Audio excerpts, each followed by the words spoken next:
नमस्कार विद्यार्थी मित्रांनो, कालच्या तासिकेमध्ये आपण 10वी गणित भाग 1 याचा सिलेबस पाहिला आणि त्याच्यामध्ये सिलेबसमध्ये प्रत्येक प्रकरणाला किती मार्क असतात तेही पाहिलं। त्याच्यानंतर कालच्या तासिकेला आपण प्रकरण पहिले गणित भाग 1 सुरू केलं होतं, त्याचं नाव आहे 2 चलातील रेषीय समीकरण। म्हणजे लेसन सुरू केलं याचा अर्थ त्याची बेसिक माहिती घेतली। काय काय सांगितलं कालच्या तासिकेला थोडंसं 2 मिनिटं सांगतोय। समीकरण म्हणजे काय, आता समीकरण म्हणजे काय तुम्हाला कळलंच असेल। समीकरण म्हणजे गणिताची अशी बाजू की जी डावी बाजू आणि उजवी बाजू बरोबर होते। त्याच्यानंतर मी तुम्हाला सांगितलं दुसरा मुद्दा, चल म्हणजे काय। चल म्हणजे काय तर ज्या समीकरणात 1 किंवा 2 इंग्रजी अक्षर असतात त्या अक्षरांना चल म्हणतात। ओके, हे सांगितलं। चलाचे प्रकारही सांगितले, एक चल आणि द्विचल। एक चल म्हणजे काय तेही सांगितलं। एक चल म्हणजे ज्या समीकरणात इंग्रजीचं एकच अक्षर असते त्याला एक चल समीकरण म्हणतात। आणि दुसरा प्रकार काय सांगितला, द्विचल समीकरण। ज्या समीकरणात 2 इंग्रजीचे अक्षर असतात त्याला द्विचल समीकरण म्हणतात। हे पण तुम्हाला समजून सांगितलं, उदाहरण देखील देऊन तुम्हाला समजून सांगितलं होतं। त्याच्यानंतर कोटी म्हणजे काय। कोटी म्हणजे दुसरं तिसरं काही नसून कोटी म्हणजे घातांक। घातांक हे आपण मागच्या इथे शिकलेले आहेत, नवीन गोष्ट काय नाही। मात्र बेसिक न जर सुरुवात केली तर इथे जर आपण काही शब्द वापरले किंवा शब्द काही रचना लिहिलेली आहे त्याची अर्थ आपल्याला कळते। त्याच्यावर सांगितलं सहगुणक। सहगुणक समजावून सांगितला म्हणजे कसं की आता हे x असेल आणि त्याच्या आता ही संख्या x असेल आणि त्याच्या बाजूला एखादी संख्या लिहिलेली असेल तर त्या संख्येला या x चा सहगुणक म्हणतात, हे पण सांगितलं। पद कसे तयार होते, सहगुणक आणि संख्या मिळून पद तयार होतो आणि त्या पदाचा कोटी तुम्हाला माहितीच आहे, काल सांगितलंय मी तुम्हाला। त्याच्यानंतर मग मी तुम्हाला काल सांगितलं होतं वास्तव संख्या। वास्तव संख्या म्हणजे काय, अशी संख्या जी धन संख्या असते किंवा ऋण संख्या असते किंवा दशांश अपूर्णांक संख्या असते किंवा वर्गमुळात किंवा कर्णीची संख्या असते किंवा भागिले संख्या असते, या गटातील संख्येला वास्तव संख्या म्हणतात। हे मी तुम्हाला काल समजावून सांगितलं होतं। त्याच्यानंतर मग मी तुम्हाला काल सुरू केलं रेषीय समीकरण म्हणजे काय। रेषीय समीकरण म्हणजे काय तर रेषीय समीकरण म्हणजे असे समीकरण जे आलेखावर दाखवले तर सरळ रेषेत मिळते अशा समीकरणाला रेषीय समीकरण म्हणतात। म्हणजे सरळ रेषेत मिळणाऱ्या समीकरणाला एक रेषीय समीकरण म्हणतात। त्याच्यानंतर मग आपण लेसन जे टायटल आहे त्या टायटलला सुरुवात केली होती 2 चलातील रेषीय समीकरणे। मग 2 चलातील रेषीय समीकरणे म्हणजे काय त्याचीही व्याख्या मी तुम्हाला काल लिहून दिली होती। आपण मागच्या पहिल्या एपिसोडमध्ये व्हिडिओ पाहिल्यास त्याच्यात तुम्हाला सविस्तर माहिती मिळेल। ज्या समीकरणामध्ये 2 चले असतात, आता कळलं तुम्हाला, एक चल आणि 2 चल, 2 चले असतात आणि त्यांचा कोटी 1 असतो, अशा समीकरणाला 2 चलातील रेषीय समीकरण म्हणतात। ओके, मग त्याच्यानंतर मग मी तुम्हाला 2 चलातील रेषीय समीकरणाचं सामान्य रूप काय असतं तर ax अधिक by आणि अधिक c बरोबर 0 हे 2 चलातील रेषीय समीकरणाचं सामान्य रूप आहे। त्याच्यात a b c हे वास्तव संख्या आहेत, a बरोबर 0 नाही आणि b बरोबर 0 नाही, मग c काय आहे, स्थिरांक आहे। अशा प्रकारे कालच्या तासिकेत तुम्हाला मी चल, वास्तव संख्या आणि स्थिरांक समजावून सांगितले होते। हे सगळं झाल्यानंतर मग पुस्तकाचं पेज क्रमांक 1 वर 2 चलातील रेषीय समीकरणामध्ये पहिली कृती दिली आहे, ती कृती सोडवायची आहे। तर खालील सारणी पूर्ण करा असं सांगितलं। आता ती सारणी पूर्ण करायची आहे आपल्याला, तर पाहूया सारणी पूर्ण करता येते का आपल्याला। तर सर्वप्रथम पहिल्या प्रश्नाचं जे उत्तर आहे ते त्यानं स्वतः पुस्तकवाल्यांनी दिलेलं आहे, कारण आपल्याला विचारलं आहे। तर त्याने सांगितलंय की हे समीकरण दिले पहा हे समीकरण दिलेत. आता काय म्हणतोय, दोन चलातील रेषीय समीकरण आहे की नाही ते सांगा. असेल आहे तर आहे लिहायचं, नाही तर नाही लिहायचं. मात्र आहे तर का आहे रे बाबा त्याचं कारण लिहायचं. आपण घेऊया ना, काल सगळं बेसिक घेतलेलं आहे आणि त्या बेसिक प्रमाणे आपल्याला आता या बारीक सारीक गोष्टी लिहिता येते. आता पाहूया आता काय आहे ते. सर्वप्रथम पाहूया हे दोन चलातील रेषीय समीकरण आहे का. आहे. कसं आहे हे पहा, दोन चले आहेत. हे पहा, दोन चले आहेत आणि त्यांचा कोटी एक आहे. कालच्याच पिरियडमध्ये मी तुम्हाला याची व्याख्या सांगितली होती की ज्या समीकरणामध्ये, आता समीकरण म्हणता येते, का म्हणता येते व्याख्या लिहून दिली. समीकरणाची डावी बाजू उजवी बाजू बरोबर असेल, बरोबर आहे म्हणून सांगितलंय, मग ते समीकरण आहे. मग समीकरणामध्ये कोणतं समीकरण, तर दोन सामायिक दोन चलातील रेषीय समीकरण आहे. दोन चलातील रेषीय समीकरण आहे की नाही हे फक्त सांगायचं आहे. तर पहा, दोन चले आहेत आणि इथे यांचा कोटी काही नसेल तर एक असेल, तर कोटी एक असल्या कारणाने आणि दोन चले असल्या कारणाने हे समीकरण म्हणजेच दोन चलातील रेषीय समीकरण आहे. मग इथं आहे, त्याने तर आहे सांगितलं, मात्र आपण सांगितलंय आहे सांगितलं. आता त्याला कारण द्यायला पाहिजे. कारण काय, तर कारण असे आहे की दोन चले आहेत आणि प्रत्येकाचा कोटी एक आहे, तेच कारण आहे. कारण दोन चले आहे व प्रत्येकाचा कोटी एक आहे. झालं कारण. आता दुसरा प्रश्न, 3x² - 7y = 13. आता तुम्ही म्हणणार सर हे दोन चलातील रेषीय समीकरण आहे, मात्र पाहूया ते आहे की नाही. कारण त्याच्यासाठी व्याख्यात आपण काय सांगितलं होतं, आपण सांगितलं होतं दोन चले पाहिजे, दोन चले आहेत आणि त्यांचा कोटी एक असायला पाहिजे. इथं गडबड झाली की हो, गडबड काय झाली, इथं तर कोटी दोन आली. याचा अर्थ आता काही विचार न करता नो,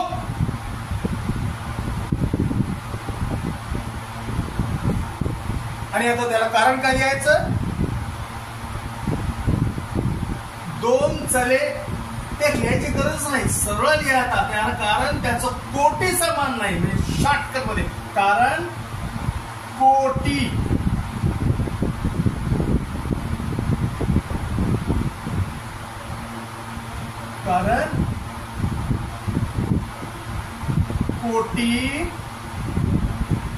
समान नाही, कोटी समान नाही. झालं. आता त्याच्यानंतर पुढचा प्रश्न. आता इथं काहीतरी वर्गमुळात दिसते, कर्निस्थ दिसते, थोडस भीती वाटते, हे आहे की नाही. मात्र आपण काय व्याख्या दिली, दोन चले पाहिजे. मग ती चले कशी असू द्या, ओके, दोन चले पाहिजे. दोन चले आहेत का, आहेत. आणि आता त्यांचा कोटी बघा, हे बघा, हे कर्णित दोन आहे, हे यक्ष कर्णित नाहीये, कर्णित दोन आहे, यक्ष गुणिले आहे त्याला. इथं सुद्धा पहा, कर्णित 5, कर्णित विद्यार्थी चुकून काय करतात, कर्णित 5 आहे, कर्णित 5 म्हणतात लगेच वाढणे, कर्णित 5 त्याच्यानंतर थोडं थांबून वाय म्हणायला पाहिजे. म्हणजे कर्णित 5 वाय गुणिले, म्हणजे याचा अर्थ असा झाला की या ठिकाणी दोन चले आहेत आणि त्यांचा कोटी एक एक काही नसेल, तर त्यांचा कोटी एक असतो. बस. मग काय, कोटी समान आहे, दोन चलातील रेषीय समीकरण आहे, म्हणजे हे 100% आहे. लिहायचं या ठिकाणी आहे. त्याला कारण दोन चले आहेत, प्रत्येकाचा कोटी एक आहे, म्हणजे तेच दोन चले आहेत व प्रत्येकाचा कोटी 1 आहे, हे त्याचं कारण आहे. आता इथं याला थोडंसं मी बाजूला घेऊन तुम्हाला समजावून सांगतो. काय आहे 0x 0x plus 6y minus 3 बरोबर 0. आता आपण काय करूया, काय पक्षांतर करून पाहूया. अगोदर पक्षांतर करायचं म्हणजे कसं आहे, समीकरण म्हणजे बरोबरीचं चिन्ह आहे. बरोबरीचं चिन्ह असल्याने मग आता इकडं 0 हे बरोबर नाही. मग काय करायला पाहिजे, इकडची जी स्थिर संख्या आहे किंवा -3 संख्या त्याचा पक्षांतर करून म्हणजे 0x प्लस 6y मायनस 3चं त्या साईडला जाऊन प्लस नेण्याची गरज नाहीये, +3 झालं. आता विद्यार्थी म्हणत असतात 2 चले आहेत. हे बघा, इथे एक चल, इथे एक चल, याचा पोटी 1, याचा पोटी 1, या तिकडच्या पेन इथे 1, इथे 1. मग झालं की नाही, गडबड झाली. काय गडबड झाली, चा सहगुणक 0 आहे. ज्याचा सहगुणक 0 रे त्याचं चल ही 0 होतं. म्हणजे कसं झालं, या दोघांमध्ये इथं गुणिले चिन्ह आहे. पॉइंट याचा अर्थ गुणिले चिन्ह. जर या दोघांचा गुणाकार केला तर 0 गुणिले x 0 प्लस 6y बरोबर 3. आणि शून्याची काही अर्थच नाही, त्याचा अर्थच नाही. 6y बरोबर 3. मग y बरोबर 3/6. मग y बरोबर 1 3 1 3 3 2 6. एवढं सोडण्याची गरज नाहीये. उत्तर इथंच संपलंय. काय, हे एक चल आहे, द्विचल नाही. एक चल कशाला म्हणतात, मी तुम्हाला कालच सांगितलं की ज्या समीकरणामध्ये इंग्रजीचं एकच अक्षर असते त्याला एक चल समीकरण म्हणतात. म्हणजे हे 2 चलातील रेषीय समीकरण नाही. मग इथं कारण लिहायला पाहिजे नो. कारण काय, आताच म्हणले की मी, कारण हे एक चल समीकरण आहे. कारण हे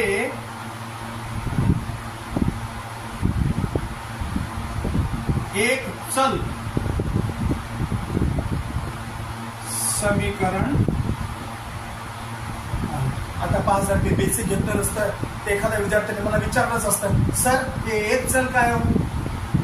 त्याच्यासाठी मी अगोदर काय केलं, एक चल आणि द्विचल हे सगळी व्याख्या समजावून सांगितली. म्हणजे आता याच्यामध्ये समीकरणाचा अर्थ तुम्हाला माहित आहे. डावी बाजू उजवी बाजू. चल म्हणजे काय माहित आहे, कोटी म्हणजे काय माहित आहे, आणि समीकरण म्हणजे काय माहिती आहे. सगळ्या गोष्टी तुम्हाला माहिती आहे. आता पुढचा प्रश्न पहा. पुढचा प्रश्न कसा आहे, 0.3x plus 0y minus 36 is equal 0. याला पण आता काय करूया, आपण थोडं साईडला घेऊन सोडून पाहूया. म्हणजे असं तुम्ही डायरेक्ट सांगू शकतो या ठिकाणी तुम्हाला. मात्र जर कोणी सांगितलं त्याला सोडून दाखवा, कृती करून दाखवा, तर मग कसं करावं. म्हणजे तुम्हाला कसं माहिती आहे का, प्रत्येक गोष्टी घ्यायला पाहिजे असं माझं मत आहे. तर मग चला याला साईडला घेऊया. आणि जे सोपं आहे त्याला मी सोडून दिलेलं नाही. हे बघा किती सोपं होतं. इथं 2 दिसायले, कोटी समान नाही. इथे 1 दिसायले आहे. मग इथं जेव्हा 0 आलं तर थोडस समजावून दिलं तुम्हाला. इथं पण कसं समजावून देणार, 0.3x प्लस 0y मायनस 36 बरोबर 0. पहिल्या उदाहरणासारखं यालाही तसं सोडूया. म्हणजे 36चं पक्षांतर करून म्हणजे 0 मायनस 3x प्लस 0y बरोबर मायनसचं त्या साईडला जाऊन प्लस झालं 36. आता इथं पहा 2 चले आहेत का, आहेत. आहे किंवा सर बघा, इथं एक चल आहे म्हणजे याचा कोटी 1, याचा कोटी 1, कोटी समान 2 चले आहेत. म्हणजे हे 2 चलातील रेषीय समीकरण आहे. मात्र पहा ना, गडबड झाली किंवा पहिल्यासारखी त्याची गडबड झाली. जसं पहिल्या प्रश्नामध्ये ज्याचा सहगुणक 0 रे त्याचा चल हे 0 आहे. इथं पण पहा तुम्ही म्हणा मग हे शून्य नाही, याचा म्हणत नाहीये मी, याचा नाहीये, इथं 3 आहे, याचा सहगुणक हे बघा 3 ला जर इथं शून्य असलं असतं तर कसं म्हणायचं, मात्र तसं नाहीये, मात्र दुसऱ्या चलामध्ये तसं आहे पहा, वायचा सहगुणक 0, वायचा सहगुणक 0, ज्याचा सहगुणक 0 त्याचा चल ही 0 रे. मग काय करायचं, आता हे पहिल्यासारखं तसं सोडायची गरज नाहीये, फक्त एक लाईन सांगतोय 0.3x. आता 0y म्हणजे 0च आहे, त्याला लिहिण्याची गरज नाही, बरोबर 36.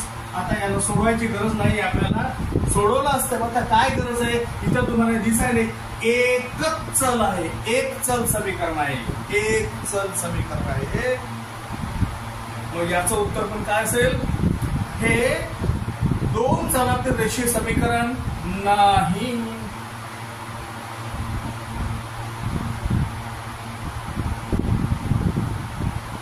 चलातील रेषीय समीकरण नाही.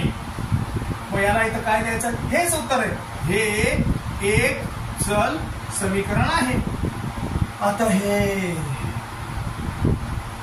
याला पण सोडून घेऊया, पाहूया काय आहे. 4/x 4/x अधिक 5/y बरोबर 4. एक लक्षात ठेवा, कोटी आहे, एक आहे, कोटी वजा असू नये, कोटी धनच पाहिजे. आता या ठिकाणी तुम्ही म्हणा x तर भागिले झाले, y भागिले झाले. आता हे कसं आहे, काय कसं करावं, आता यांचा कोटी कसा समजावं, एक एक समजावा का, एक एक. तर त्याच्यासाठी मी थोडं याच्यासाठी एक उदाहरण तुम्हाला समजावून देतो. समजा हे m आहे, m प्लस n बरोबर 5 आहे काही. आता समजा कोणी तुम्हाला सांगितलं, हे बघा याचं घातांक आहे 1, काही नसेल तर याचा घातांक आहे 1. आता कोणी तुम्हाला सांगितलं दोन्ही बाजूंची व्यस्त क्रिया करा, व्यस्त क्रिया करा. व्यस्त क्रिया करा म्हटल्यावर काय असते, हे जर अंश असेल तर छेदस्थानी काही नसेल तर 1 राहते. ओके, याच्याही छेदस्थानी 1 असते आणि याच्याही छेदस्थानी 1 असते. मग आता दोन्ही बाजूंची जर आपण व्यस्त क्रिया केली तर काय येते, 1 वरी जाते, m खाली येते, अधिक 1 वरी जाते आणि n खाली येते. इकडं पण 1 वरी जाते आणि इथं 5 खाली येते. आता काय झालं माहित आहे का, वरी असताना याचा कोटी धन मध्ये होता, याचा कोटी धन मध्ये होता, मात्र खाली गेल्याने याचा कोटी मायनस झाला, याचा कोटी -1 झाला. आता तुम्हाला समजलं असेल, या ठिकाणी मी तुम्हाला काय सांगतोय, या ठिकाणी पहा, हे व्यस्त क्रिया झाली यांची. x वरी होता, 4 खाली होता, तर 4 वरी गेला, x खाली आल्याने इथे लिहिलेलं नाहीये, मात्र आपल्याला समजून घ्यायला पाहिजे की 4 भागिले x याचा कोटी धन नाही, ऋण आहे. कारण हे आपल्या जुन्या स्वरूपात कसं होतं, वेगळ्या पद्धतीनं होतं. जुन्या स्वरूपात कोणी सांगितलं याचं पहिलं रूप कसं, इथं दाखवतो तुम्हाला पहिलं रूप कसं असेल. तर पहिलं रूप असं असेल, समजा की x वरी असेल, 4 खाली असेल, अधिक y वरी असेल, 5 खाली असेल, आणि 4 नाही 1/4 असेल. आता इथं पहा, कोटी काही नाही तर 1, कोटी काही नाही तर 1. मग दोन्ही बाजूंची जर व्यस्त क्रिया केली तर काय होईल, हे 4 जे आहे छेदस्थानचे 4 वरी जाईल आणि x खाली येईल, हे प्लस मायनस होईल, अधिक 5 वरी जाईल व्यस्त क्रिया करून, आणि हे y खाली येईल, याचा घातांक 1 आणि 4 वरी आणि खाली काही नाही तर 1. अशा प्रकारे तुम्हाला दिसत असेल की x चा कोटी 1 नाही, मायनस मायनस, कोटी मायनस असल्या कारणाने हे 2 चलातील रेषीय समीकरण नाही. आता तुम्हाला समजलं असेल या ठिकाणी 4x प्लस 5y बरोबर 4. मग हे आहे का, आहे की नाही, बिलकुल नाही.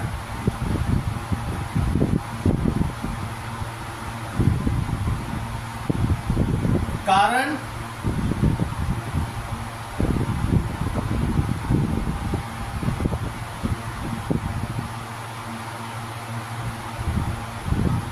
कोटी ऋण 1 आहे. आणि आता याच्यानंतर याचं उत्तर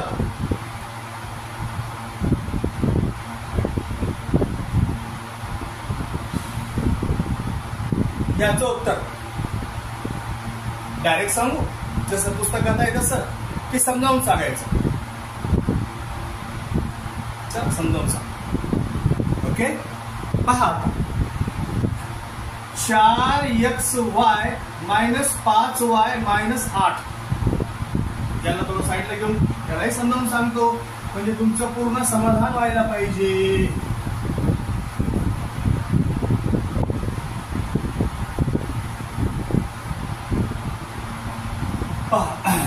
काय आहे बा, 4xy मायनस 5y मायनस 8 बरोबर 0. थोडसा पक्षांतर करू. 4x minus 4xy minus 5y बरोबर 8. आता 2 चले आहेत का तर विद्यार्थी हो सर 2 चले आहेत. 2 चले आहेत हो, पण गडबड कशी झाली, y डबल रोल मध्ये आहे. इथं पण y आणि इथं पण y. मग आता कोटी जर पाहिलं आपण या ठिकाणी, याचा कोटी 1, याचा कोटी 1, याचा कोटी 1. मात्र कसं होते माहितीये का, सजातीय पद असेल किंवा सजातीय चल असेल, हे सजातीय y आहे. सजातीय y असेल तर याच्यामध्ये गुणाकारामध्ये घातांकाची बेरीज होते. म्हणजे y जेव्हा आपण याचं बेरीज होते, y आणि y मिळून y चा वर्ग होतो. वर्ग झाला हेच त्याचा अर्थ आहे. वर्ग झालं की हे 2 चलातील रेषीय समीकरण नाही. ओके, बस. मग काय म्हणजे कसं आहे, याचा कोटी 1 आणि याचा कोटी 1 मिळून 2 झाले. गुणाकारामध्ये पाय समान असताना गुणाकारामध्ये घातांकाची बेरीज होते. मग अशा प्रकारे काय होईल, 1 आणि 1 2. याचा अर्थ हे पण हे 2 चलातील रेषीय समीकरण नाही. का नाही, सरळ कोटी समान नाही.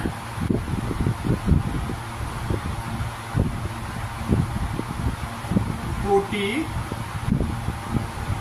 समान नाही. ओके, तर मित्रांनो मागच्या पहिल्या पिरियडला सुरू केलेला अध्याय या ठिकाणी येऊन संपलेला आहे. आता याच्या नंतर पुढचं जे टॉपिक आहे म्हणजे ते आपल्याला सोडवायचं आहे, जे काम करायचं आहे ते आहे एक सामायिक समीकरणे सोडवा. म्हणजे आता याच्यानंतर आता खरा खुरा अभ्यास सुरू होतो, ज्याच्यामध्ये 2 समीकरणं देतात. त्या समीकरणामध्ये x आणि y ची वेगवेगळी किंमत काढावी लागते. ती कशी काढायची आता मी तुम्हाला समजावून देणार आहे. हे जर तुम्हाला समजत असेल तर आपल्याला पुढे जाता येते.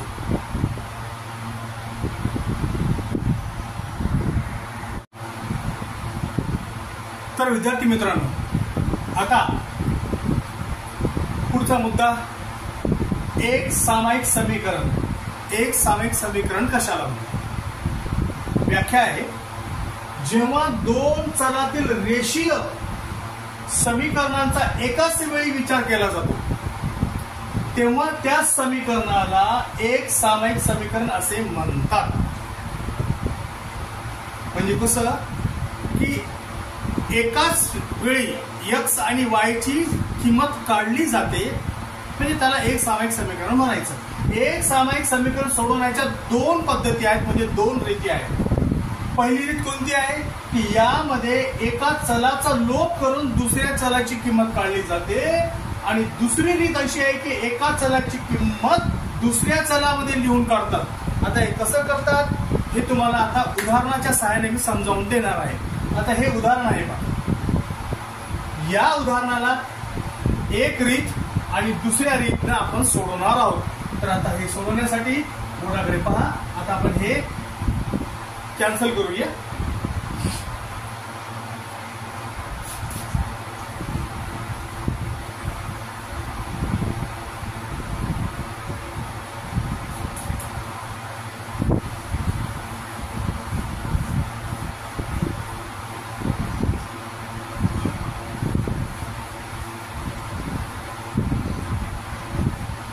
पहिलं जे उदाहरण आहे हे आपण एक सामायिक समीकरण सोडवित आहोत, ज्याच्यामध्ये एक्स आणि वायच्या वेगवेगळ्या किमती काढाव्या लागतात. आणि त्याच्यामध्ये रीत आहे एक पदाचा लोप करणे आणि चलाची किंमत देणे. ते कसे पाहूया आपण या ठिकाणी. तर उदाहरण क्रमांक 1 आहे.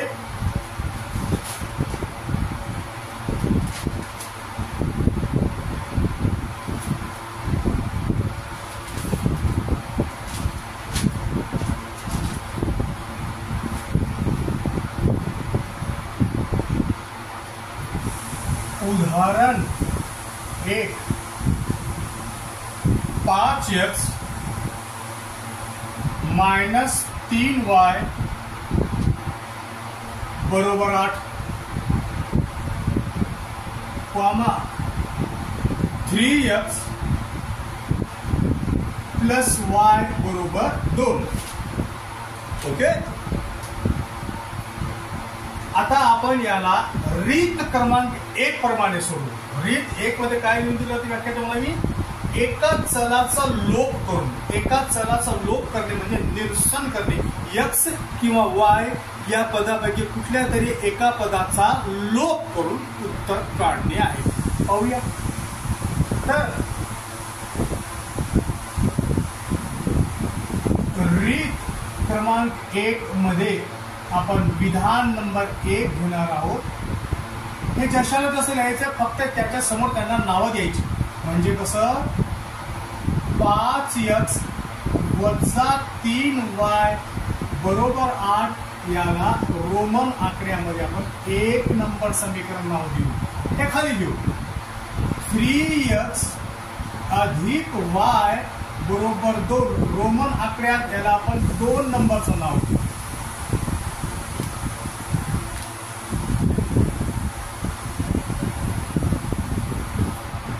आता विचार केला की यांची बेरीज केली तर काय होईल, म्हणजे कुठल्या पदाचा आपल्याला लोप करता येईल. तर लोप करण्यासाठी ती पदे सारखी असावी लागतात. म्हणजे कसं इथं 5 आहे ना, इथं सुद्धा 5 असायला पाहिजे होतं. 5 नाही, इथं 3 आहे ना, इथं 3 असायला पाहिजे होतं. तसं पण नाहीये. मग इथं पाहिलं तर इथं 3 आहे, म्हणजे इथं काहीच नाहीये असं वाटते. हे 3 आहे, इथं पण 3 असले असते तर मग 3 कटले असते, वजाबाकी झाली असती. म्हणजे वाय या पदाचा लोप झाला असता आणि यक्षची किंमत आली असती. आता पण काढता येते. कसं? या 3 ने वायला गुणून, म्हणजे फक्त वायला नाही, समीकरणाच्या दोन्ही बाजूंना 3 ने गुणून. मग याची कव्हर हेडिंग येते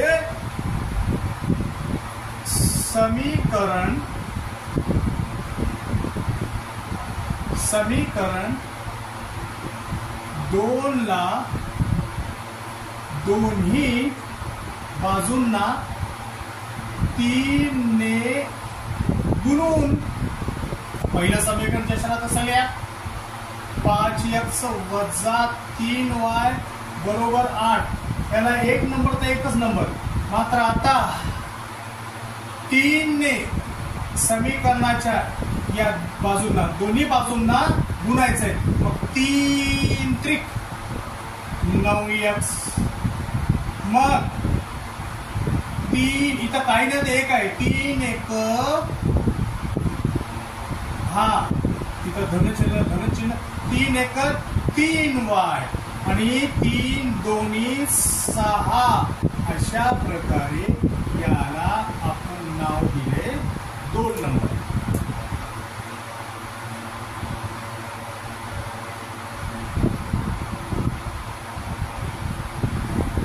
मग पहा आता या ठिकाणी काय केल्याने हे 3 करतात. तर जर समीकरण 1 व 3 ची समीकरण 1 व 3 ची बेरीज करू. बेरजेने बेरीज केली 5 9 14x होतात आणि बरोबर हे आता +3y -3y मध्ये कटलेच म्हणजे त्यांची किंमत 0 आली. आता याचा अर्थ काहीच नाहीये. मग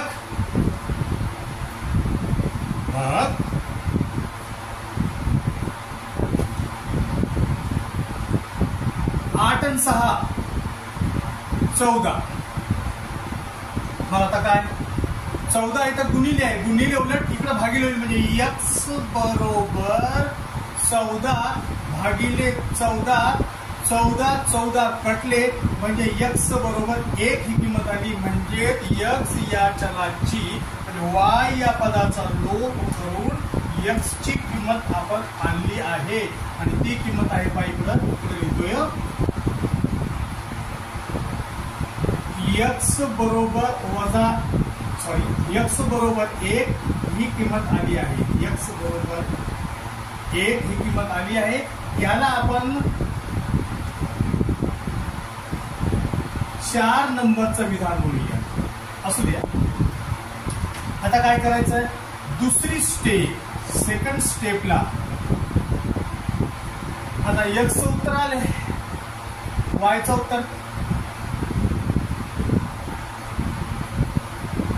उत्तर तर पाहत आहे तर समीकरण 2 एकदम y फ्री आहे. मग समीकरण 2 मध्ये काय करायचं x ची किंमत लिहून म्हणजे समीकरण 2 मध्ये x ची किंमत लिहून समीकरण 2 लिहूया 3x + y बरोबर 2. 3x + y बरोबर 2. मग आता 3 ला 3 गुणिले x च्या जागी हा 3 आणि x मध्ये गुणाकाराचं चिन्ह असतं तर 3 गुणिले 1 अधिक y बरोबर 2. 3 1 3 अधिक y बरोबर 2. मग y आपल्या जागी 3चं पक्षांतर होऊन त्या साईडला 2 ही आपल्या जागी हे धनचं तिकडं जाऊन मायनस झाले तर y बरोबर 2 मधून 3 गेल्याने -1 राहते. अशा प्रकारे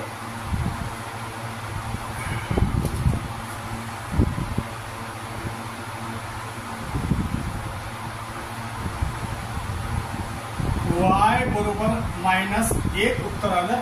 याला आपण विधान नंबर 5 घेऊया. मग आता तिसरी आणि लास्ट स्टेप विधान 4 व 5 वरून आपण समीकरणाची उकल देऊ शकतो. आता कसं तर पहा उकल द्यायची असेल तर कंसामध्ये x, y लिहायचं बरोबर मोठा कंस 1 डब्बा परत 1 डब्बा आणि कंस x ची किंमत 1 आणि याची किंमत -1. अशा प्रकारे हे उत्तर या ठिकाणी संपले. याला म्हणतात एका चलाचा लोप करून दुसऱ्या चलाची किंमत काढणे आणि मग दुसऱ्या चलाची किंमत जे समीकरण आहे त्याच्यात येऊन जे राहिलेलं चल आहे त्याची किंमत काढणे. अशा प्रकारे बस समीकरण फार सोपं आहे.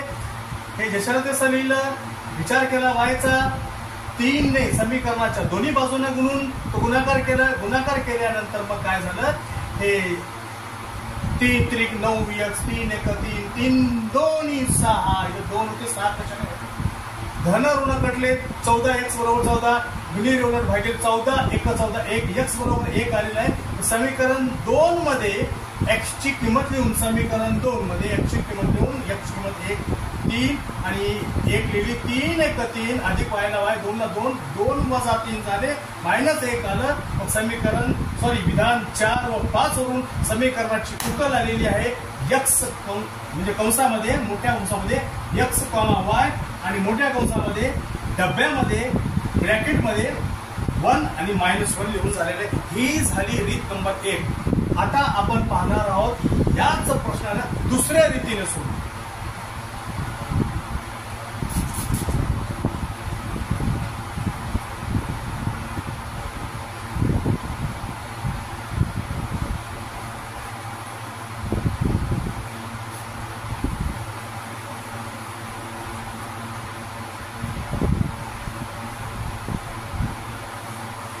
तर प्रश्न तेच आहे म्हणून मी प्रश्नाला कट नाही केलं आणि उत्तराची पहिली स्टेप सुद्धा तीच आहे, पण त्याला सुद्धा कट नाही केले. पहा दुसरी रीत कशी आहे. रीत नंबर 2 असंच आहे. समीकरण 1 लिहायचं, त्याला 1 नंबर नाव, त्याला 2 नंबर नाव, अशा प्रकारे हे समीकरण लिहून झाल्यानंतर आता बघायचं आपल्याला याच्यामध्ये कोणतं तरी एक पद क्लिअर मोकळा आहे का, खुल्लं आहे का, म्हणजे त्याच्या आजूबाजूला काही संख्या नसाव्यात. म्हणजे x चा विचार केला तर x च्या सहगुणक 5, याचा सहगुणक 3, याचा सहगुणक 3, इथं काही नाहीये. इथं काही नाहीये.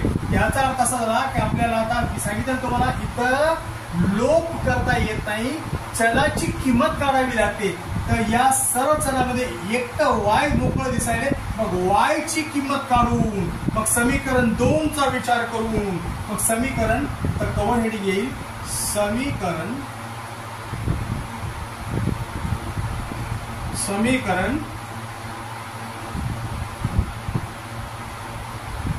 2 वरून y ची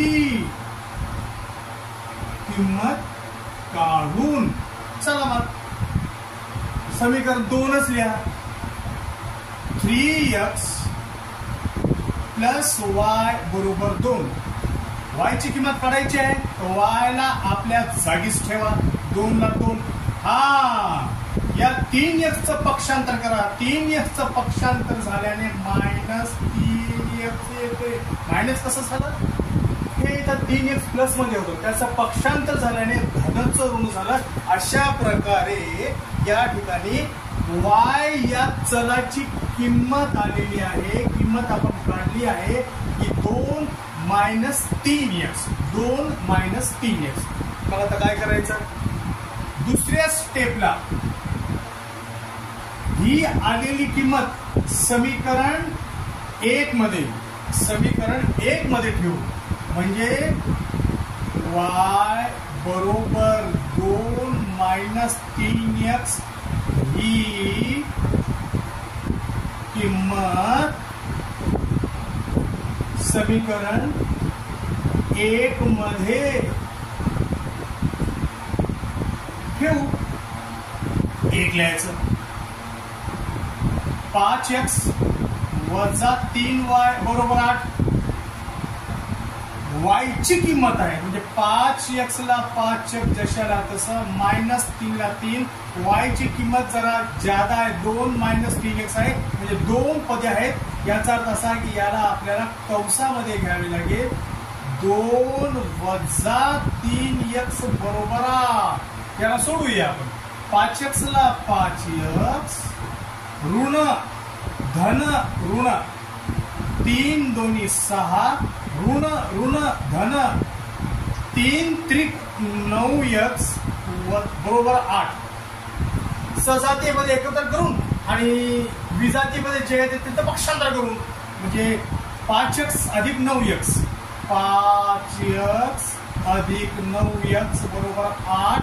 ऋणचं तिकडं जाऊन धन झालं. 5 आणि 9 14x बरोबर, परत आलं बघा 14. पहिल्यासारखंच x बरोबर 14 ला भागिले 14. 14 1 14. अशा प्रकारे या ठिकाणी x ची किंमत 1 आली आहे. x ची किंमत, या पदाची किंमत 1 आली आहे. आणि हे पहा, हे y बरोबर 2x याला आपल्याला एक नाव द्यायला पाहिजे होतं की हे विधान नंबर 3 आलेलं आहे. म्हणजे आता तिसरी जी स्टेप आहे ते विधान 3 वरून, म्हणजेच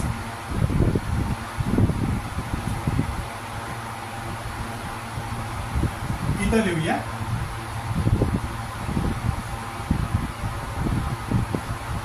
थर्ड स्टेप, विधान 3 वरून x ची किंमत लिहू. x ची किंमत लिहू. विधान 3 काय आहे हे सांगा. y बरोबर, तर कंसात घेऊया 2 वजा 3x. मग y ला y कंसामध्ये 2 वजा 3 ला 3, इथं x ची किंमत गुणिले 1, दोघांमध्ये गुणाकाराचं साइन आहे. मग y बरोबर 2 ला 2 कंस सोडून 3 1 3. अशा प्रकारे y बरोबर 2 मधून 3 गेल्याने रे -1 येते. अशा प्रकारे या ठिकाणी जे आपण पहिल्या रीतमध्ये आणलं तसंच उत्तर आलं या ठिकाणी. हे पहा हे उत्तर आलं. आणि हे पहा या ठिकाणी पहिल्यासारखंच, जर याला आपण विधान 4 म्हटले आणि याला विधान 5 म्हटले तर कव्हर हेडिंग प्रमाणे आता पुढचं लास्ट आन्सरचं विधान येते की विधान 4 व 5 वरून काय सरळ उकल देता येते. उकल काय आहे? मोठ्या कंसामध्ये x, y आणि बरोबर दुसऱ्या कंसामध्ये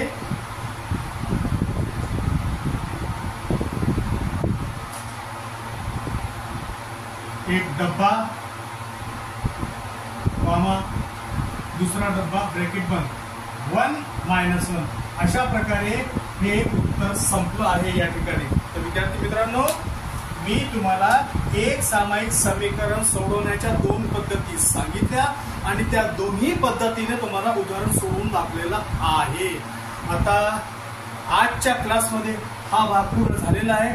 उद्यापासून खऱ्या अर्थाने पुस्तकाचा अभ्यासक्रम सुरू होत आहे आणि तो अभ्यासक्रम तुम्हाला इतकं सोपं जाईल पहा की तुम्ही स्वतः आताही तुम्ही क्लास तर उद्या होणार आहे, मात्र तुम्ही घरी जेव्हा सोडून पाहाल तर तुम्हाला उत्तर यायला जमेल. तरी पण मी उद्याला माझ्या स्टाईलने A1 क्लासच्या स्टाईलने तुम्हाला उद्याला सराव 1.1 हे सुरू करणार आहे. तर विद्यार्थी मित्रांनो, तुम्हाला जर माझी शिकवण्याची पद्धत आवडली असेल, तुम्हाला जर माझं थोडं जरी समजत असेल, तर मग विद्यार्थी या नात्याने गुरुला गुरुदक्षिणा द्या. गुरुदक्षिणा म्हणजे पैसा नाही पाहिजे मला तुम्हाला. तुम्ही फक्त काय करा, ही जी व्हिडिओ आहे, हे जे आमचं एपिसोड आहे, तो प्रत्येक आपल्या विद्यार्थी मित्रांपर्यंत पोहोचवा. म्हणजे आमच्या या क्लासला मी व्हिडिओ म्हणणार नाही, मी एपिसोड म्हणणार नाही, मी म्हणणार की आमच्या या क्लासला A1 क्लासला सबस्क्राईब करा, लाईक करा, शेअर करा आणि जास्तीत जास्त विद्यार्थ्यांपर्यंत पोहोचवा मित्रांनो. तर उद्याच्या क्लासमध्ये आपण पुढचा भाग सुरू करूया. आजच्या दिवसाचं हे काम संपलेलं आहे. धन्यवाद.